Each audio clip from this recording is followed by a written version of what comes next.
La palabra que voy a compartir está basada en la vida de Gedeón. He titulado el mensaje Dios busca a Gedeón. En el capítulo 6, los primeros 9 versículos describen el panorama difícil que vivía la nación de Israel, y el versículo 10 es aquel que voy a dar lectura. Dice así la Biblia en el libro de los Jueces, capítulo 6, versículo 10. Y os dije, yo soy Jehová vuestro Dios, no temáis a los dioses de los amorreos, en cuya tierra habitáis, pero no habéis obedecido a mi voz. La situación reinante en Israel era crítica. Los días de Gedeón eran muy difíciles. Se necesitaba con urgencia un libertador. La apostasía y la esclavitud traían mucho dolor al pueblo de Israel.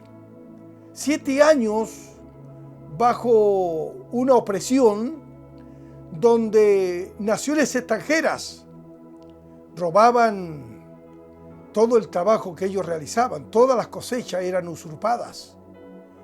Los madianitas, los amalacitas y los hijos del oriente producían tremendos estragos. Saqueaban las cosechas. La sensación que produce el saqueo, el robo, es impotente. Las personas que han sufrido o han sido víctimas de saqueo, de robo, se sienten impotentes y es un sentimiento bastante desagradable. La nación de Israel se encontraba en una situación de esta naturaleza, y no solamente de una forma esporádica, sino durante 7 años. Los 7 años de apostasía, los 7 años que Israel vivió en rebelión con Dios, experimentó el dolor y el sufrimiento.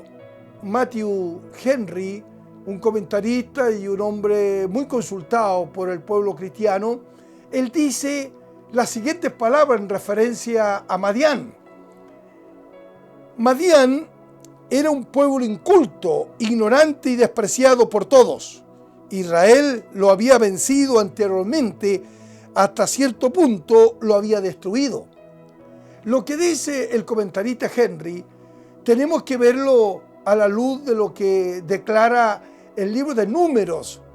El libro de Números, en el capítulo 31, versículo 7, dice así la Escritura: y pelearon contra Madián, como Jehová lo mandó a Moisés, y mataron a todo varón. La generación de los madianitas, los soldados que fueron eliminados por la mano de Israel, dirigido por Moisés. Sin embargo, los años avanzaron y los madianitas se hicieron muy fuertes, y la venganza y los resentimientos de la derrota del pasado gestó que se vaya incubando un sentimiento de maldad, de manera que los madianitas se convirtieron en un tremendo azote para la nación de Israel. La verdad, apreciados hermanos y amigos que me escuchan, siempre la desobediencia trae consecuencias. Cuando el pueblo escogido de Dios da las espaldas al Señor, los registros bíblicos son continuos, que las consecuencias de un caminar en rebelión y en idolatría siempre trae resultados desagradables. Sin embargo, pareciera que el hambre, el sufrimiento y la aflicción del pueblo en estos 7 años difíciles que vive hacen como un alto en su proceder incorrecto, en ese caminar malvado de acciones rebeldes contra Dios, que deciden clamar a Dios con todo el corazón. Y dice la Biblia en este mismo capítulo que claman a Dios, y el Señor atiende el clamor de los hijos de Israel. Y como resultado de este clamor que elevan al Dios de los cielos y la tierra, Dios le envía profeta. Es decir, antes de la liberación, antes de la salvación para Israel, antes de que Dios interviniera activamente en la vida de dolor del pueblo, envía profeta. es que siempre los profetas han sido enviados para denunciar la maldad, pero también para anunciar la salvación. Siempre Dios ha estado presto para perdonar. Siempre Dios ha tenido una disposición en su corazón de extender su misericordia. Y Dios siempre ha tenido un oído atento para escuchar el clamor del hombre, el clamor de la mujer. Cuando el hombre está en profunda desesperación, el clamor del alma siempre Dios lo escucha. Y aquí encontramos precisamente estas indicaciones. El profeta sin duda les predica de sus maldades. Le hace ver toda la trayectoria que habían tenido como historia, los milagros y los portentos y la fidelidad de Dios. No sabemos cómo reaccionó, no hay un registro cómo reacciona Israel, pero podemos suponer que el pueblo se arrepiente y que Dios determina intervenir en la vida de su pueblo para proporcionarle libertad. Bendito sea el Señor. La verdad que siempre Dios ha buscado hombres y mujeres que agraden su corazón. Cuando Dios tiene un proyecto de libertad, cuando Dios quiere bendecir un pueblo, y específicamente en esta hora que nos habla de Gedeón, Dios siempre busca hombres que el único anhelo de su ser interno es honrar y glorificar el nombre del Señor. Y Gedeón era precisamente uno de estos hombres. El creador de los cielos y la tierra está buscando hombres. Ese es el anhelo de Dios, buscar hombres. Y a lo menos encontramos algunas referencias de la Biblia, los hombres que Dios busca. El Señor Jesús dijo: el Hijo del Hombre vino a buscar y a salvar lo que se había perdido. Lo que registra la Biblia es que Dios busca a los perdidos, los hombres que se han extraviado del camino, los hombres que creen que sus decisiones, sus pensamientos, ignorando a Dios, son suficientes. Sin embargo, el sabio Salomón declara: hay camino que al hombre le parece derecho, pero su fin es camino de muerte. La única esperanza de redención es a través de Jesucristo. Por eso que Jesús dijo: yo soy el camino, la verdad y la vida, nadie viene al Padre sino por mí. El hombre necesita a Dios porque está perdido. Y Jesucristo vino con el propósito expreso de salvar la vida de los hombres. Por eso que se encaminó al Gólgota, para que a través de su sacrificio el hombre que creyera en él pudiera experimentar salvación. Pero no solamente busca a los hombres perdidos, los hombres que no valen absolutamente nada, los hombres que han caído en el légamo fétido del pecado, los hombres que están encadenados en la droga, en la maldad, en los malos pensamientos, en la cárcel. Hay posibilidades de que esos hombres sean hombres que asuman un testimonio diferente y una vida que conlleve a la paz interior y al buen vivir. Pero también Dios busca adoradores. Dice la Escritura: Dios es espíritu, y los que le adoran deben adorarle en espíritu y en verdad. Es necesario que adoren. Tenemos que aprender a adorar a Dios en espíritu. Tenemos que aprender a agradarla, a adorarlo, y que esa adoración sea una adoración agradable a los ojos de Dios. Recordemos que la tendencia humana natural es adorar y deificar algo o a alguien.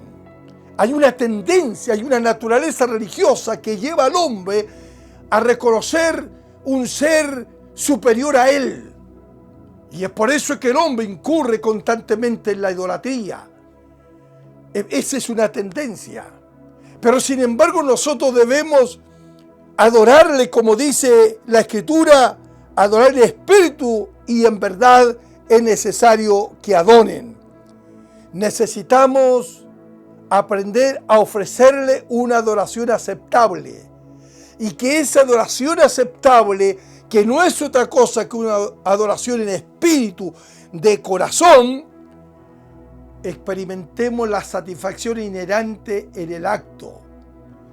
Porque la gran realidad es que todas las personas tienen una personalidad diferente y cada persona puede expresar de una manera diferente su adoración. Pero toda adoración al Dios vivo tiene que ser de una manera correcta. Y aquí la Biblia lo describe en espíritu y en verdad. La adoración en espíritu es mucho más que levantar nuestras manos. Es mucho más que una expresión física. La adoración tiene que ver con un acercamiento a Él de corazón, porque es en espíritu. En otras palabras, es el hombre interior quien controla las actitudes, los impulsos, los deseos. Los impulsa el hombre interior, de manera que esa es la adoración que el Señor desea que nosotros podamos ser parte. Si nosotros nos acercamos a la presencia de Dios con un corazón puro, lleno del Espíritu Santo, y en ese ambiente donde todos se acercan reconociendo la santidad de Dios, reconociendo su grandeza, reconociendo su presencia, entonces hay un disfrute de esa misma presencia de Dios colectiva en medio del pueblo cuando nos reunimos congregacionalmente.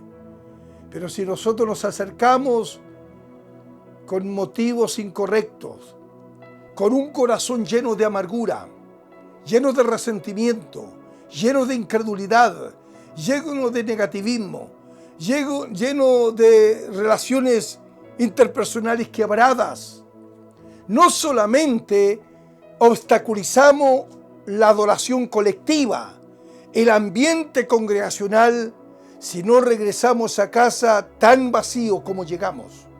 Esa es la gran realidad. Por eso que vale la pena ir a las Sagradas Escrituras. En el capítulo 29, versículo 2, la Biblia dice de la siguiente manera: dad a Jehová la gloria debida a su nombre. Adorad a Jehová en la hermosura de la santidad. Hay muchos corazones vacíos y destrozados. Las personas en cuyo corazón hay una motivación errónea siempre culpan a otros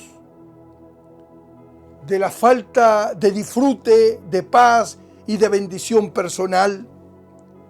Lo que tenemos que entender es que para acercarnos a Dios, tenemos que hacerlo en espíritu y en verdad. Nuestra vida tiene que reflejar la santidad. Por eso que nos habla la Escritura en la hermosura de su santidad. Donde la presencia de Dios está, no es un llanto quejoso, sino es un gozo duradero, es un gozo puro, es una fiesta en el Espíritu, es la manifestación del amor, de la paz y del gozo duradero. Cuando hablamos de la gloria de Dios en medio de un culto, cuando hablamos de la gloria de Dios en medio de una familia, estamos hablando que eso ha producido cambios, porque la presencia de Dios siempre produce cambio.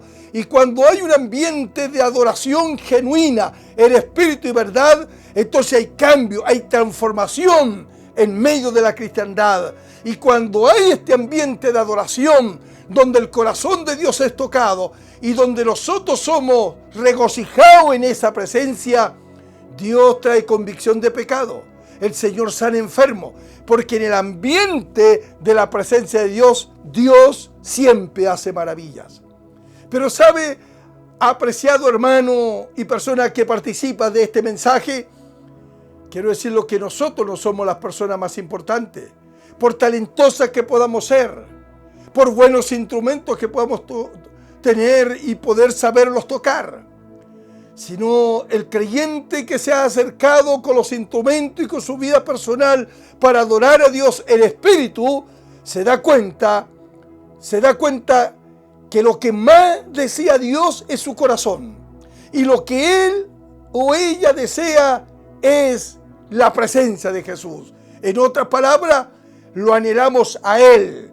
Él es nuestro deleite, Él es la preeminencia, Él es nuestro todo. En ese ambiente de adoración, donde cada hombre y cada mujer debiéramos ofrecerle permanentemente una actitud de adoración. Adorar a Dios. Entonces Dios busca a los perdidos para salvarlos y libertarlos. Él busca adoradores para que toquen su corazón y que podamos valorar su presencia de Dios tan saludable y tan necesaria. Pero también la Escritura dice que Él busca intercesores. Mire lo que dice la Biblia en el libro de Ezequiel, capítulo 22, versículo 30. Dice a la letra las siguientes palabras: y busqué entre ellos hombre que hiciese vallado y que se pusiese en la brecha delante de mí a favor de la tierra, para que yo no la destruyese, y no lo hallé. El intercesor es un hombre o una mujer con una profunda carga de comunión con Dios. Y es una carga profunda hacia el hombre y la mujer que está perdida. El intercesor tiene esa comunión con Dios y esa carga espiritual. En otras palabras, está dispuesto a sentir el sufrimiento por quien intercede. Es interponernos en la oración por algo, por alguien. Es compartir una carga por una ciudad, por una nación. Es compartir una carga espiritual por el mundo. En estos casos donde el mundo está en una crisis impresionante, entonces el intercesor solicita que Dios pueda intervenir. Solicita que la misericordia de Dios pueda ser extendida y que Dios pueda menguar sus juicios y que la bondad de Dios pueda abrazar al corazón humano. Es mucho más que una oración corriente, porque como intercesores, en esta oración intercesora es cuando nosotros reclamamos que la ciudad, de los pueblos, las congregaciones sean guardadas y bendecidas. Entonces elevamos un clamor en el Espíritu, elevamos un gemido en el Espíritu. Pero la condición de Israel en los días de Ezequiel era tan crítica, tan apóstata, y el mensaje es que no había ni en el mundo religioso, ni en el mundo político, ni en la justicia, había hombres y mujeres que procedieran adecuadamente. Inclusive no había intercesores. Lo busqué, que se pusiesen en la brecha, que tapasen los agujeros de esa manera para que no tenga posibilidades el enemigo, pero no los hallé. Entonces Dios está demandando de su iglesia un nivel de oración mayor. Y gloria a Dios por todos los que se han vinculado de una u otra manera en oración, en ayunos y en clamor, para que Dios pueda intervenir en el mundo entero y los hombres y mujeres puedan volverse a Dios en arrepentimiento. Pero hay otro pasaje más que no voy a desarrollarlo porque solamente voy a leer el versículo que encontramos en el libro de Marcos, capítulo 3, versículo 13. Dice así la Biblia: y llamó así a los que él quiso, y vinieron a él, y estableció a 12, que estuviesen con él para enviarlos a predicar. Aquí encontramos este interesante pasaje en el cual el Señor llama a los 12 para que estén con Él, y en ese tiempo que estuvieron con Él, el Señor los instruye y le da autoridad para predicar, para sanar a los enfermos y para echar fuera demonios. El estar con Él, el estar en intimidad con Dios, no tiene otro propósito que predicar el Evangelio y que asumir la autoridad que Jesús dio a los apóstoles. Esa misma autoridad ha sido dada a la iglesia, de manera que podemos predicar, orar por los enfermos y echar fuera demonios en igual manera. Entonces Gedeón no solo fue buscado por Dios, sino Gedeón fue encontrado por Dios. Miren lo que dice el versículo 11. Y vino el ángel de Jehová y se sentó debajo de la encina que está en Ofra, la cual era de Joás Abieserita, y su hijo Gedeón estaba sacudiendo el trigo en el lagar para esconderlos de los madianitas. Gedeón estaba trabajando, estaba haciendo algo, estaba lleno de temor. No solamente él, sino todo el pueblo estaba atemorizado. Eran 7 años donde los enemigos entraban al territorio de los hebreos y generaban toda esta situación de dolor. Y aquí está trabajando. Y aquí hay una reflexión. Bendito el hombre que está trabajando para Dios. Bendito el hombre que está haciendo algo fecundo para la extensión del reino y para la edificación de la iglesia.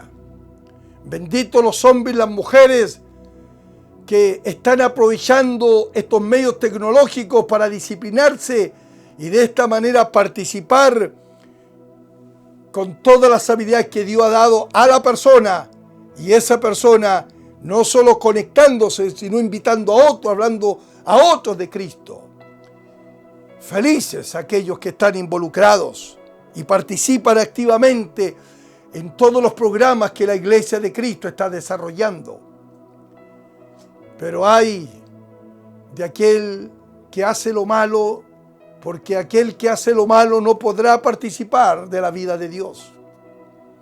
El apóstol Pedro escribe en su primera epístola, en el capítulo 4, versículo 17, dice las siguientes palabras: porque es tiempo que el juicio comience por la casa de Dios, y si primero comienza por nosotros, ¿cuál será el fin de aquellos que no obedecen al Evangelio de Dios? No hagamos nada para murmurar. No hagamos nada que conlleve a albergar sentimientos de amargura en nuestro corazón. Sino trabajemos para Cristo. Sino declaremos el mensaje de Dios.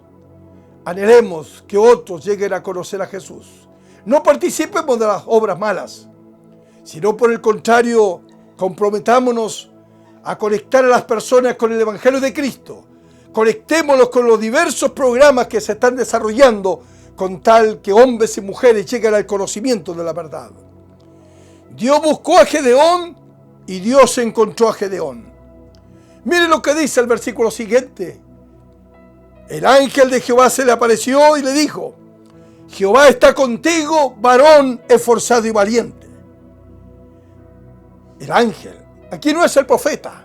El profeta le advierte, el profeta los llama al arrepentimiento, el profeta los hace reflexionar seriamente, y luego viene el ángel. El ángel se atribuye, el ángel como Dios mismo, es Jehová mismo. El ángel de Jehová se le apareció y le dio dos calificativos: varón esforzado y valiente. El esfuerzo y la valentía es el mejor antídoto contra el temor, el desaliento.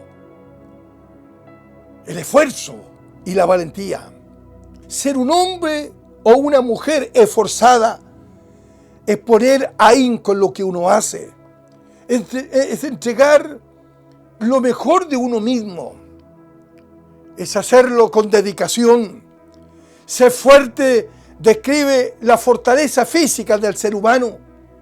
Pero en este sentido necesitamos una fortaleza espiritual. Mire lo que me dice el versículo 13. Y Gedeón le respondió: Señor mío, si Jehová está con nosotros, ¿por qué nos ha sobrevenido todo esto? ¿Y dónde están todas sus maravillas que nuestros padres nos han contado, diciendo: ¿no nos sacó Jehová de Egipto? Y ahora Jehová nos ha desamparado y nos ha entregado en manos de los madianitas. Gedeón no estaba haciendo nada para salvar al pueblo. Gedeón no tenía la menor idea ni el más mínimo pensamiento que Dios lo iba a usar como libertador. Él no se imaginaba que Dios lo estaba preparando para la guerra. Él era un hombre que tenía un perfil personal bajo, una autoestima baja. Pero Dios le cambia la mentalidad. Porque Dios lo está preparando para una labor que nadie puede hacer sino Él.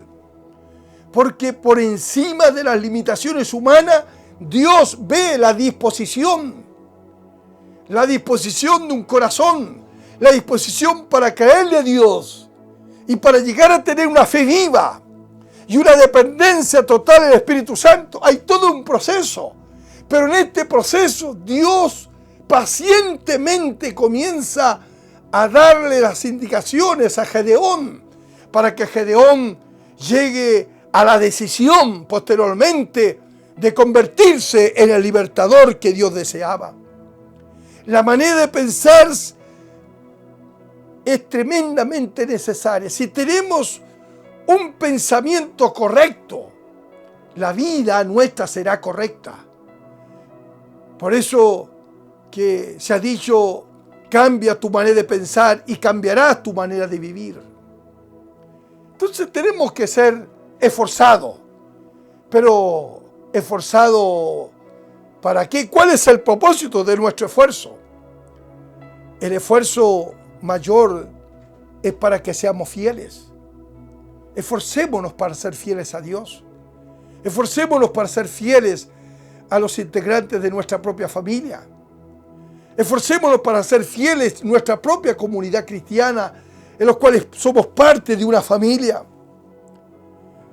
Miren, el inspirador ejemplo de los jóvenes hebreos tuvieron una profunda convicción que Dios era su Señor y que ellos debían honra y una actitud siempre correcta en todas las situaciones.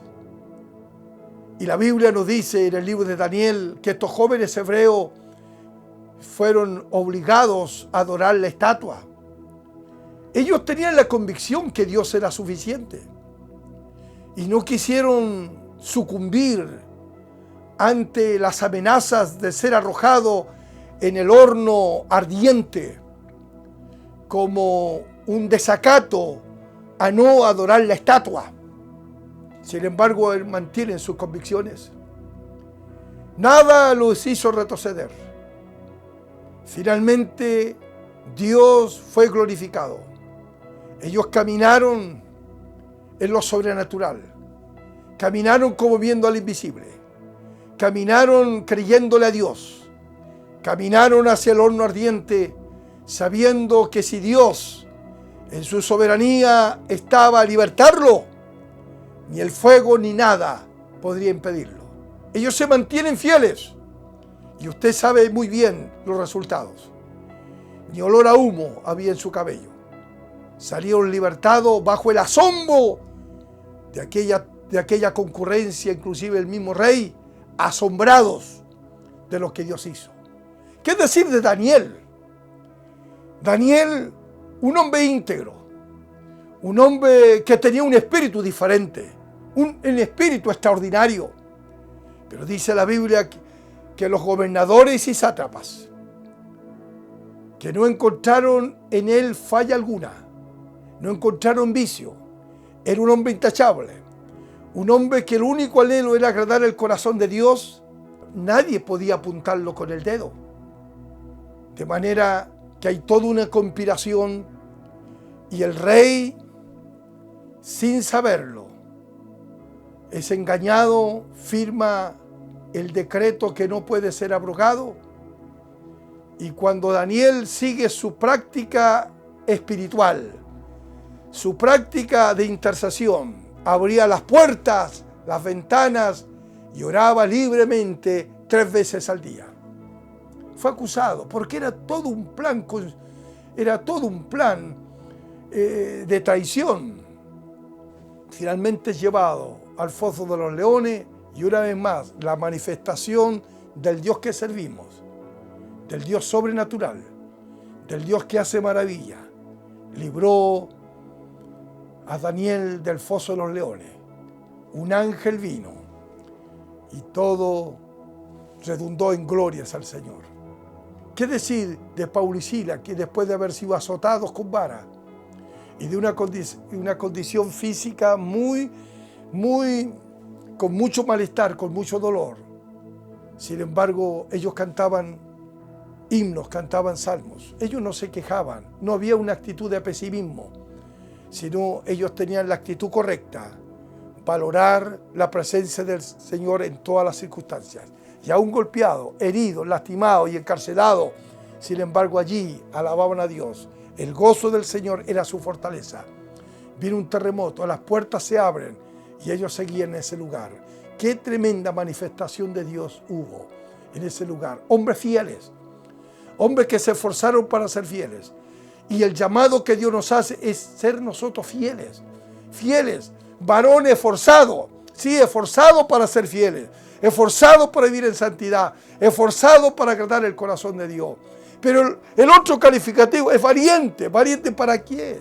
¿Para qué voy a ser valiente? Valiente para patear el piso. Valiente para hablar fuerte. Valiente para desafiar a los demás.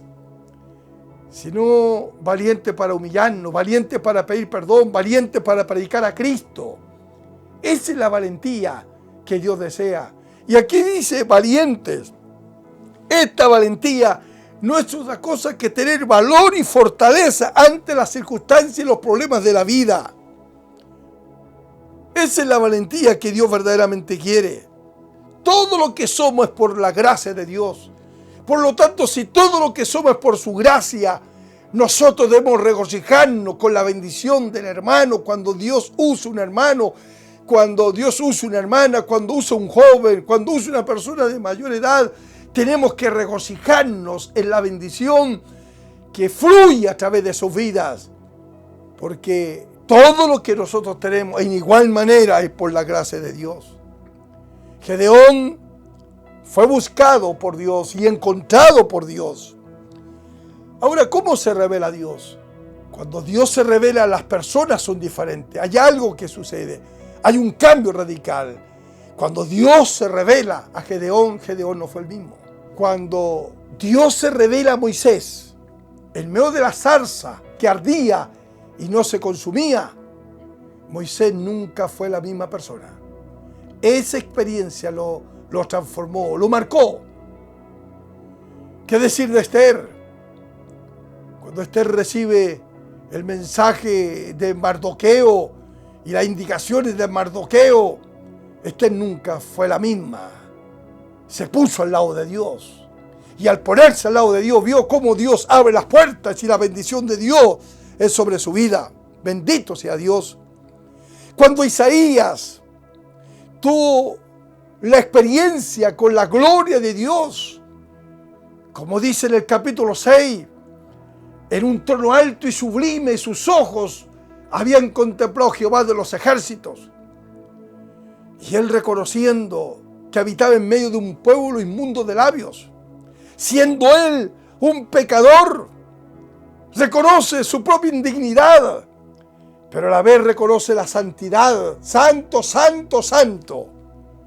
Esa experiencia con la santidad y la grandeza de Dios lo marca, porque ve que Dios se ha manifestado en medio de un pueblo pecador, pero su vida no fue la misma. Se sensibiliza al grado de decir: Señor, heme aquí estoy dispuesto a ir. Dios en esta hora también está llamando hombres valientes, mujeres valientes, esforzados en igual forma. El evangelismo tiene que ser predicado en igual manera, y el evangelio no cambia. Pero la revelación de este mensaje cambia en el sentido de que tenemos que compartir la grandeza del amor de Dios. Las estrategias a veces cambian. La forma de llegar a los corazones puede cambiar, pero el evangelio en sí permanece de igual manera. Y tenemos que predicarlo tal cual la Biblia lo declara. Entonces, esta visión de que somos amados de Dios, la visión de que Dios ama a la humanidad, y la humanidad no sabe del inalterable amor de Dios. Tenemos que tener una visión clara del poder de Dios y lo que Dios verdaderamente desea hacer a través de la vida de la iglesia. Entonces Gedeón es buscado y encontrado, pero mire el versículo 14. Gedeón es enviado por Dios. Aquí podemos observar con estas palabras la experiencia que debió haber tenido Gedeón. Podemos imaginarnos que Gedeón palideció, porque la encomienda que el Señor le estaba dando era grande, y él es una persona de mucha timidez. Dice así el versículo 14, y mirándole Jehová le dijo: ve con esta tu fuerza y salvarás a Israel de la mano de los madianitas. ¿No te envío yo? Gedeón, yo soy el que te envío. Cuando Dios nos asigna una tarea determinada, Él se compromete en respaldarnos, Él se compromete en ayudarnos, Él se hace responsable de lo que dice. Gedeón estaba asustado. Había un tremendo potencial en él, pero él no lo sabía. Así hay un tremendo potencial en tu vida y posiblemente tú no te habías dado cuenta. Hay potencial, hay mucho potencial en los jóvenes. Hay mucho potencial en la juventud que se ha descubierto. No hace mucho un pastor me comentaba y me decía, hablando precisamente de su hija, la bendición que su hija ha significado para él en estos días donde se precisaba un conocimiento mayor de la tecnología. Pero en muchos aspectos tú eres y tienes y tu vida es un verdadero potencial. Bendito sea el Señor. Que Dios nos ayude verdaderamente a aprender a caminar en lo sobrenatural, comenzar a ver con los ojos de Dios, con los ojos de la fe y entusiasmarnos con lo que Dios quiere hacer con nuestras vidas. El versículo 15 dice así: Ah, Señor mío, ¿con qué salvaré yo a Israel? He aquí que mi familia es pobre en Manasés y yo el menor en la casa de mi padre. Se sentía pequeño ante tremendo desafío. No estaba comprendiendo que Dios lo estaba llamando a andar en lo sobrenatural. Recuerde cuando Pedro fue invitado a caminar sobre las aguas. Primero Pedro piensa que es un fantasma, pero cuando Jesús habla y reconoce a su maestro, y él con la intrepidez natural de Pedro, dice: Señor, di que vaya a ti. Y el Señor le dice: ven. Y comenzó a andar sobre las aguas. Pero de repente comenzó a observar las olas a su alrededor y comenzó a hundirse, a ahogarse. Y ahí comenzó a clamar: sálvame, sálvame, que me ahogo. Pero allí vino las manos tiernas del Señor y le levantan. Porque en cada ocasión que Dios nos desafía a dar pasos de fe y a obedecer un determinado desafío, Dios se hace responsable con nosotros y está presto para asistirnos. Bendito sea el Señor. El versículo siguiente declara: Jehová le dijo: ciertamente yo estaré contigo y derrotarás a los madianitas como a un solo hombre. Gedeón necesitaba habilidad, necesitaba recursos, necesitaba talento, herramientas, un ejército. Ya le había dicho: tú eres esforzado y eres valiente. Y aunque estaba lleno de temor, es que Dios siempre nos habla en base a lo que Él quiere hacer con nosotros. Él abre una palabra hacia el futuro, una palabra de fe, como nosotros podríamos decir. Él no ve la realidad del temor, sino Él dice: varón esforzado y valiente, eso es lo que tú has de ser. Él no necesitaba un ángel y arcángel y querubines. Él necesitaba tener la comprensión que Dios estaba allí. Ciertamente yo estaré contigo, dice Jehová. Yo estaré contigo. Si Él está con nosotros, la victoria está asegurada. Por eso que las palabras del apóstol San Pablo, cuando escribe a los romanos en el capítulo 8, versículo 31, dice: si Dios es por nosotros, ¿quién contra nosotros? ¿Quién contra nosotros? Y aquí observamos a Gedeón con toda esta conversación que mantiene con Dios. Él reacciona porque ve la mano de Dios, ve cómo Dios ha hallado gracia en este humilde muchacho, el menor de la tribu. Mire lo que dice el versículo siguiente: y él respondió: yo te ruego que si hallado gracia delante de ti, me des señal de que tú has hablado conmigo. Te ruego que no te vayas de aquí hasta que vuelva a ti y saque mi ofrenda y la ponga delante de ti. Y él respondió: yo estaré hasta que vuelvas. Gedeón ofrenda a Dios. Gedeón le pide que el Señor pueda esperar, porque Él quiere traerle una ofrenda, porque Él se da cuenta del llamamiento divino. se da cuenta de la asignación que Dios le está dando. Lo está haciendo partícipe de un liderazgo tan significativo. Posiblemente otras personas más capaces, pero Dios encontró en él una gracia especial. Y él reacciona como todo hombre que valora las bendiciones de Dios. Reacciona con un corazón agradecido. Y él dice, espera, yo debo traer una ofrenda. Y yo quiero preguntarte, amado hermano, querido pastor, querido hombre que tienes una función de liderazgo, ¿has traído tu ofrenda al Señor? Y no necesariamente es una ofrenda monetaria. Has traído la ofrenda de tu propia vida. Has entregado tu vida. Has reconocido al Señor como el Señor de señores. Has reconocido su señorío. Has reconocido su soberanía, que Él es el jefe máximo de tu vida y que en todas las áreas de tu ser Él las gobierna. Has podido decirle, Señor, aquí está la ofrenda de mi vida. Toda mi vida, mis recursos, mis pensamientos, mis habilidades, Señor, mi tiempo, todo está. Y lo más preciado, lo de más valor, Señor, aquí lo traigo delante de ti. Es la ofrenda de nuestra propia vida. Esta ofrenda de la vida entera, ¿sabe? Le costó 40 años a Moisés, pero finalmente el pueblo fue libertado. Dios esperó la ofrenda de Gedeón. Y Gedeón, dice la Biblia, que edificó un altar. Y ese altar lo llamó Jehová Shalom. Jehová es nuestra paz. ¿Tienes paz con Dios? ¿Tienes paz consigo mismo? ¿Tienes paz con tu semejante? Jehová Shalom. Él ofreció ofrenda. Bendito sea el Señor. Y termino con este punto que me parece importantísimo. Gedeón echa fuera los ídolos. Echa fuera los ídolos. Cuando tenemos a Dios en nuestro corazón, no hay lugar para ídolos. Los ídolos hay que derribarlos. Es posible que no sean ídolos materiales, ídolos de yeso, de madera, elaborados por la mano humana. Pueden ser ídolos de lujuria, ídolos de orgullo, ídolos de solvencia económica, ídolos quizás una mascota, quizás un auto, quizás una casa, quizás una iglesia. Todo lo que ocupa el lugar que a Dios le pertenece es un ídolo.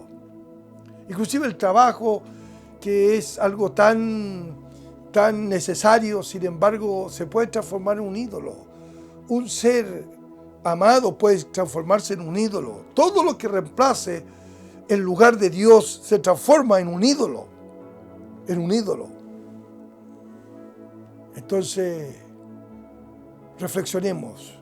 Dios busca a Gedeón, Dios encuentra a Gedeón, Dios equipa a Gedeón, Gedeón le trae una ofrenda al Señor y Gedeón es revestido del Espíritu Santo. Dice el versículo 34, entonces el Espíritu de Jehová vino sobre Gedeón y cuando éste tocó el cuerno, los abiseritas se reunieron con él.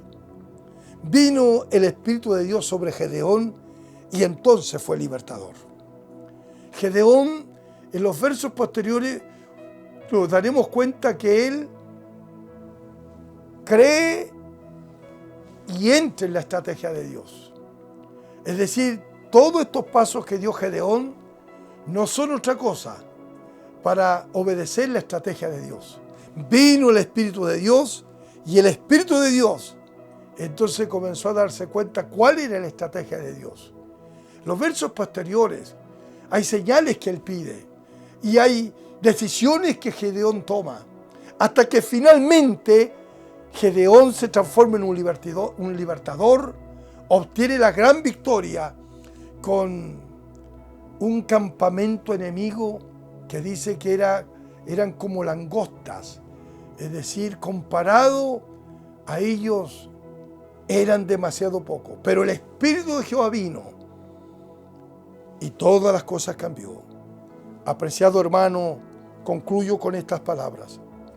las estrategias nuevas que el Espíritu Santo nos está permitiendo llevar a cabo, nunca nos habíamos imaginado. Nunca nos habíamos imaginado un tiempo como este de pandemia, un tiempo donde las iglesias en el mundo iban a estar cerradas y recién en algunos países con formatos y con protocolos muy estrictos están volviendo a la normalidad, teniendo servicios, pero usando mucho menor gente de las capacidades que el templo tiene, muchas restricciones por toda esta pandemia que originó. Nadie se podía imaginar, pero sin embargo todos los siervos de Dios escuchados en diferentes lugares, diferentes nacionalidades, diferentes continentes, que los hombres han reconocido que a través de esta experiencia el Espíritu del Señor ha abierto los ojos para aprovechar las oportunidades que Dios nos ha concedido. La iglesia sigue caminando y el Señor tiene que seguir llevando a cabo su trabajo espiritual usando a la vida de la iglesia.